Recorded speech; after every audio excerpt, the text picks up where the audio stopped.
What you're probably feeling right now is nostalgia. We've all experienced it. But what exactly is it? And why does it feel so powerful?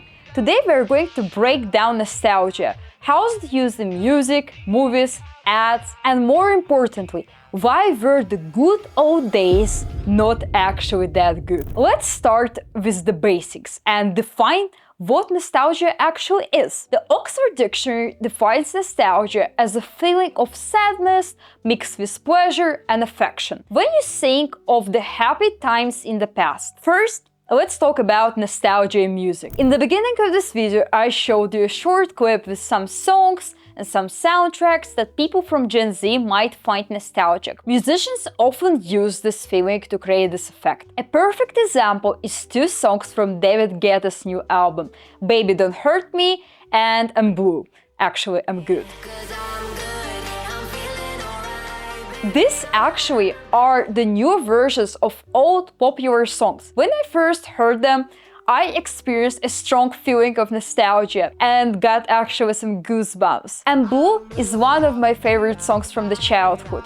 And Baby Don't Hurt Me is one of my mom's favorite songs. She experienced this exact same feeling. This is just one example out of millions. And it's not just the musicians who use this trick. Music streaming platforms like Spotify have features like the Time Capsule, a personalized playlist filled with songs designed to transport you back in time. The feeling of nostalgia can be created in different ways. Some of them are straightforward, like remakes of old songs. Others are more subtle, like using certain melodies, sounds, or instruments that can remind someone of the times they used to spend in a smoky jazz club, or an audio sample that taken from childhood cartoon. The use of simple instruments like recorders and xylophones can also work because the songs are so simple that we can recognize them with ease even if decades have passed. When we hear this kind of songs, they trigger powerful memories of childhood, happiness, friendship, being a teenager, self-discovery, love, college, or even regret and forgiveness. Now let's talk about the science behind it.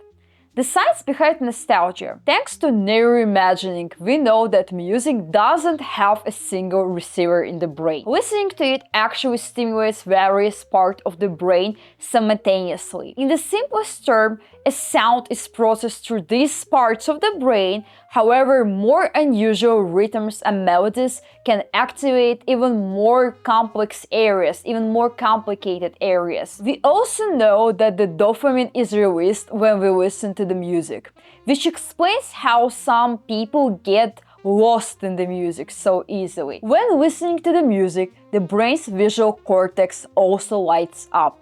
This causes us to associate sounds with visual and other memories almost instantly. These sensory snapshots became memories that stay with us.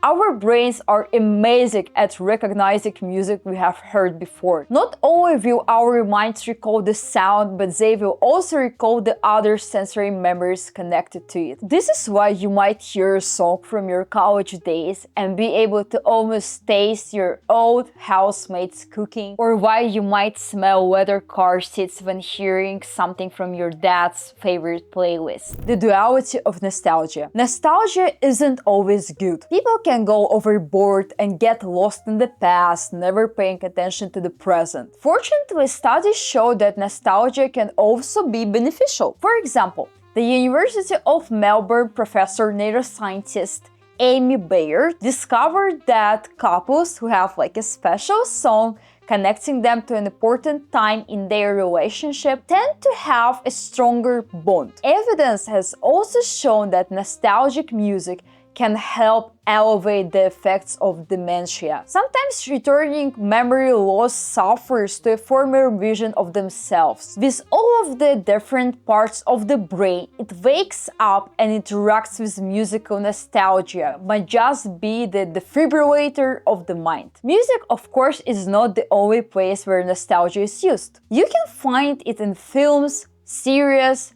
ads, nostalgia in films and series. To show you how this works, I'm going to use some specific examples. Let's look at the Stranger Things and Ready Player One, two projects packed with references and Easter eggs to pop culture. Steven Spielberg's Ready Player One is crammed with references to the greatest characters and memories from the past decades.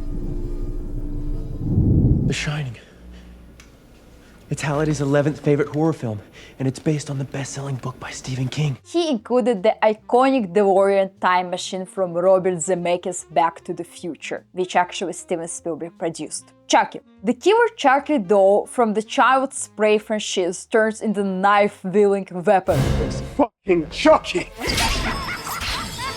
Freddy Krueger. Freddy Krueger, the infamous slasher from the Nightmare on Elm Street film series, returns to his killing ways in a battle scene. And in Stranger Things, the Duffer Brothers packed all the seasons with the reference to iconic 1980s adventure, comedy, sci-fi, and horror movies. For instance, The Shining. When the Joy stares down the wall with an axe to free her son from the Upside Down, the scene is a clear tribute to the famous moment in The Shining, when Jack Torrance attacks the door screaming, Here's Johnny! We are, however, glad that the Joy's purpose came from a much more loving place.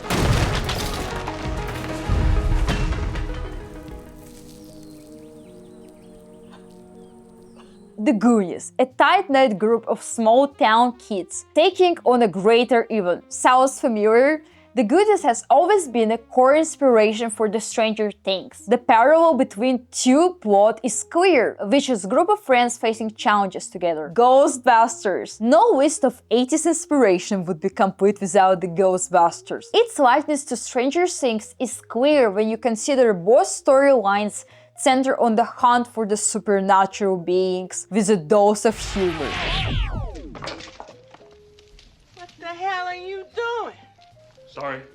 Sorry, I'm sorry. The creators paid tribute in the second season when the main characters dressed up in the iconic Ghostbuster outfits for the Halloween. Star Wars in season 2. Elle tries to move a train with her mind. Kali invokes her inner Yoda and tells her to channel her anger, which is a big nod to Luke, attempting to channel the Force. So find that anger. Focus on that, not the train, not its weight.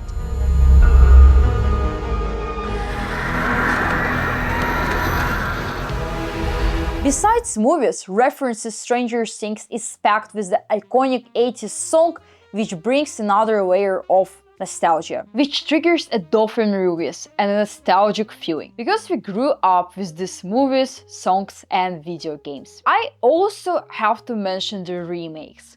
Over the past couple of years, remakes have become a huge trend. We have all seen them for almost every Disney cartoon like Aladdin, The Lion King, The Cinderella, The Snow White. There is also the Addams Family and the Barbie movie, which isn't exactly a remake, but nostalgia is used in a really clever way there. And of course, this phenomenon is used in ads and marketing, and it's hard to choose just one example, but here you can see a couple of them. You might not remember us, but we met in the 90s.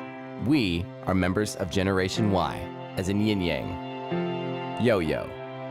The future was bright. You grew up. So did we. Let's talk about the Rosy Retrospection. At the beginning of this video, I mentioned that the past memories might not be accurate. What if your memories aren't exactly your memories? This phenomenon is called Rosy Retrospection, or simply wearing rose-colored glasses. It basically means that people tend to remember things as they being better than they were. You have probably heard someone say the good old days. Imagine you're thinking about your college years, you remember fun parties and the late night hangouts, and you think everything was simple and carefree. But if you were to sit and try to remember everything, you might recall some very hard days, preparing for the exams, drinking 8 cups of coffee without any sleep, and feeling exhausted on your commute. But our brains tend to remember only the good times. Another example, Have you ever found yourself like scrolling through old photos and thinking, how good were those days? What's often not taken into account is that personal photos are usually taken during the good moments, like holidays, parties, vacations. It's not easy to forget that things may have been challenging, just as they are today. Why does this happen? Rosy retrospection is the product of how our brains process memory. One reason is that our brain's most vivid long-term memories are often sourced from the ages between 10 and 30, when many of our life's most significant moments occur. Research also indicates that our memories of negative life experiences tend to fade away more over time compared to the positive memories. So when reflecting on the past, it's easier to recall positive events than the negative ones. Rosy retrospection is a reminder that what feels like a vivid in memory is not always true. Our brains are capable of playing a little magic trick on us. And for the final question for this video, what's the best way to create nostalgic memory? In case you were wondering, one of the strongest triggers of nostalgia is actually smell. And there is an exact reason for that. Let me show you a diagram of the brain. There is a direct connection between the olfactory bulb, which processes smell, and the amygdala, which is responsible for emotional processing. When you smell something familiar, it goes directly to the olfactory bulb, which is connected to the amygdala and the hippocampus, the part of the brain responsible for the memory and emotional processing. This bypasses the more rational parts of the brain, creating an instant emotional connection to a memory. That's all for today, guys. Let me know in the comments what other topics do you want me to cover. Make sure to subscribe to this channel, and thank you so much for watching this video.